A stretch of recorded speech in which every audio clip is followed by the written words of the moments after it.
We got the text over from Adelup. It says Governor Leon Guerrero will be holding a press conference today. 11:30. Right, and that'll be, of course, on the social media networks of KUAM. I think we might throw it on. I don't know, but maybe in the radio or the TV or something. More than likely, yeah. Okay. This is going to be a pretty big announcement. Yeah. As you just got the hint from Dr. Ho Win. Right, that was a little more than a hint, and so let's go ahead and bring on. We've got pretty for the most part most of the schools on the line, but we want to start with GDOE Superintendent John Fernandez. Good morning, John. Thanks for joining us. Happy day, Chris. Happy day, Sabrina. Good morning. I mean, every second is precious, so we're just going to go ahead and give you the floor. A lot of people wondering, and it's a weird spot we're in because we haven't had an official announcement yet, but I'm pretty sure you got to see the table. You're clued into what could possibly be coming down. So if you could, the situation right now, and then what you're anticipating, maybe the ways it could change with whatever announcement that comes out. Well, obviously, Chris, I think the entire community has been watching on a daily basis the uptick in the positive cases. And we talked about that earlier this week, and really looking for guidance from our healthcare officials and the governor and her team.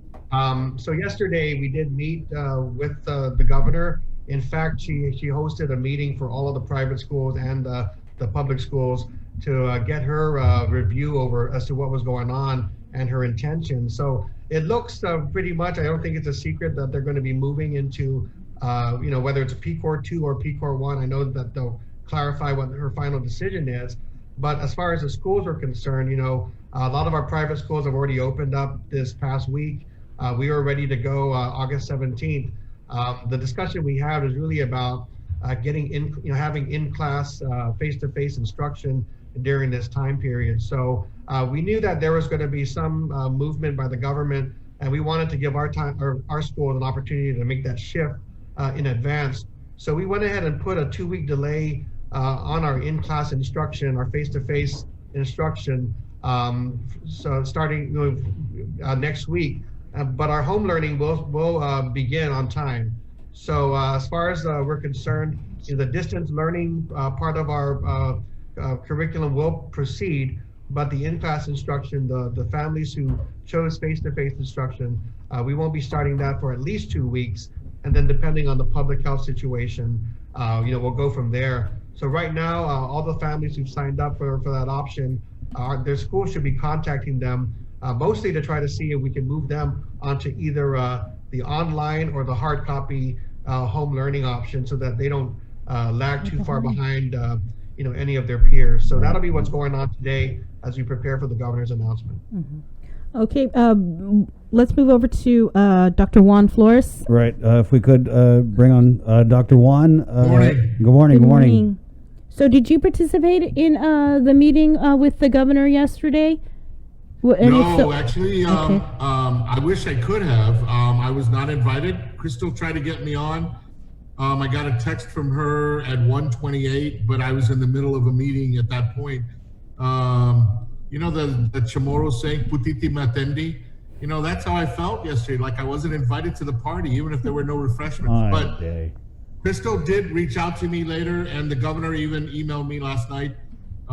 Just to assure me that she definitely had us in mind and wanted to make sure we got the information needed. And so they just alerted me to the press conference today, and we will respond accordingly. Whatever she decides, we know she's got the well-being of the kids in mind, and so we'll respond to it. Mm-hmm. But you did put out a release, though, right? The Archdiocese did, about the possibility of what might happen if PCOR 2 is declared. Yes, and mostly what we were saying, the reason we sent out the release was because the schools were getting a lot of calls from parents, and we wanted to assure them at any time, actually, that if the parents are uneasy or anxious about the kids being in school, then we'll work with them so the kids can stay home. And that's been happening already in some schools because we've had face-to-face classes since Monday. But most of the schools have a certain percentage of the kids who are staying home, and the schools are working with those families. So there isn't the pressure of the families to have the kids in school. So we put that out yesterday just to say that we wanted to confirm that, and that should there be any changes, we will follow suit. Okay, let's bring on Jeremy Zychek from Harvest Christian. Jeremy, were you in on this meeting? And then I know that we actually got clued into the P-Core 1 thing because of something that you guys had sent out to your school stakeholders, right? And so just tell us what you heard in the meeting about the P-Core status that we're going to be moving to. Yeah, Hafaday, good morning. Thank you. Yeah, yesterday was our first day of school. We start Thursday, and yeah, it's intentional. We do a Thursday, Friday, give the teachers a rest, then we hit back at it the following Monday.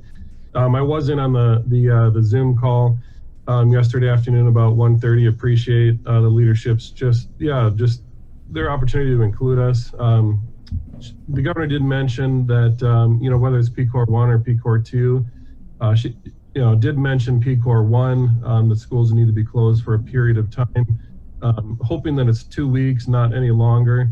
And so with that information, our goal is to educate students and also reach them for the gospel as well. And so we need to immediately shift. All these kids came in first day, you're working through protocols of here's what to do, here's what not to do.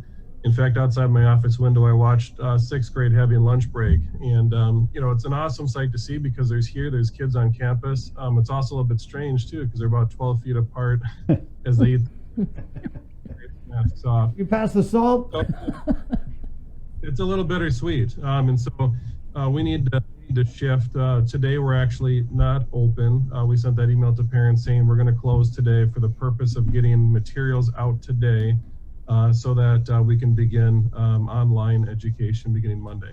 Mm-hmm. We do have a question. I believe this is for you,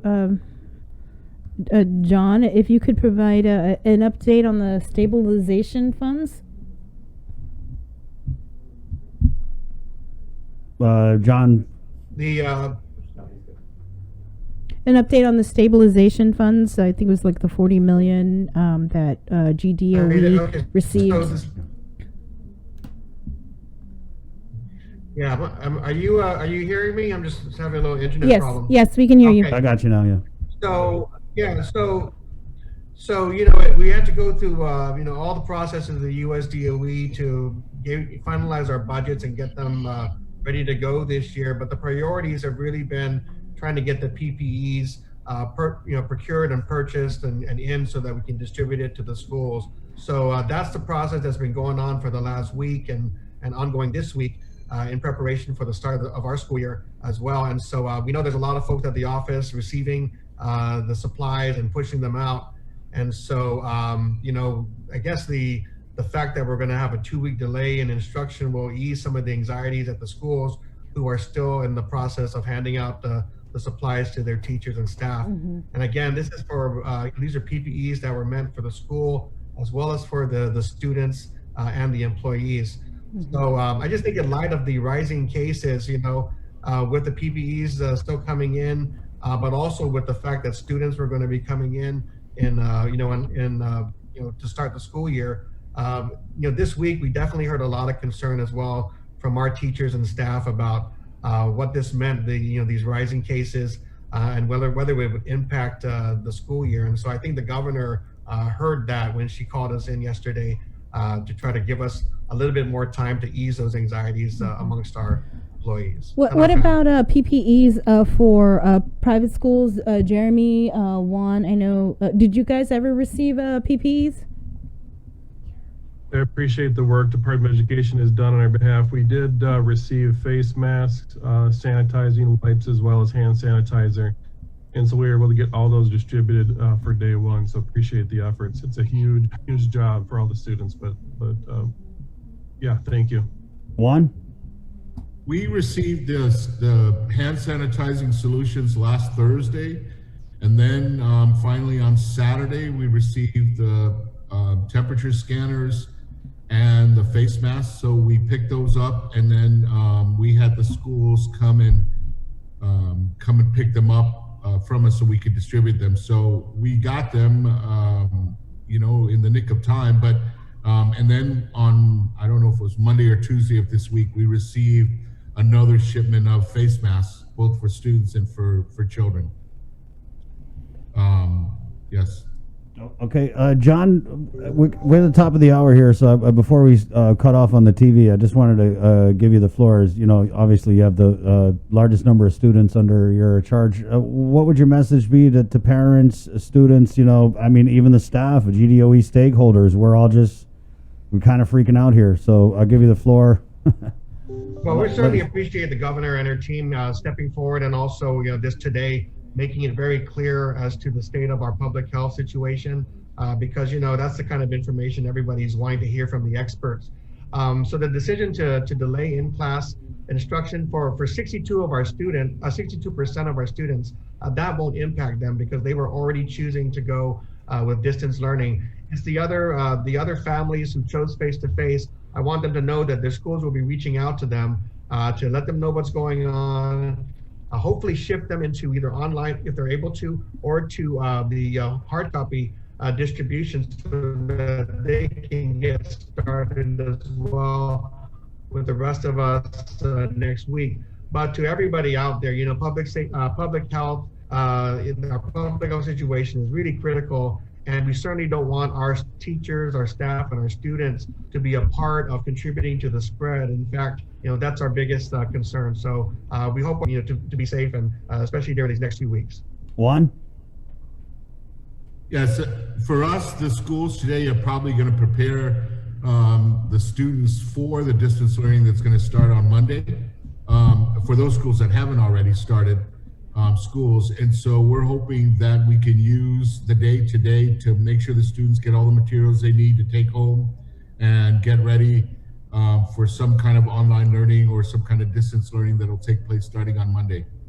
And I think we're going to be set for it. Right on. Jeremy, last word? Yeah. We're going to be ready to go Monday with online learning. You know, we understand and respect the decision of the governor. We really want to do face-to-face education. Back, you know, when we had dengue fever, there's a period of time where everyone shut down, and then we developed a process. We want to test those processes just to make sure they're working. But it's really our desire, and we hope that, you know, it's at minimum 2 weeks, and we can get back to doing face-to-face education. That's really what our kids need, and that's what our parents are asking for as well. Right. Gentlemen, thank you guys so much for your time. I know that you guys got to hit the ground. There's, I mean, a million and, you know, well, a gajillion things you got to work on. John, thank you. Thanks. Juan, thank you. Jeremy, thank you so much. Keep us posted, okay? Don't be a stranger. All right, thanks, guys. Okay. Wash your hands. You wash There your you hands. Wear your Thanks, mask, guys. Social distance. Do all the things you got to do. 8:03. Thank you so much to our viewers on KUAM TV 11. Apologies.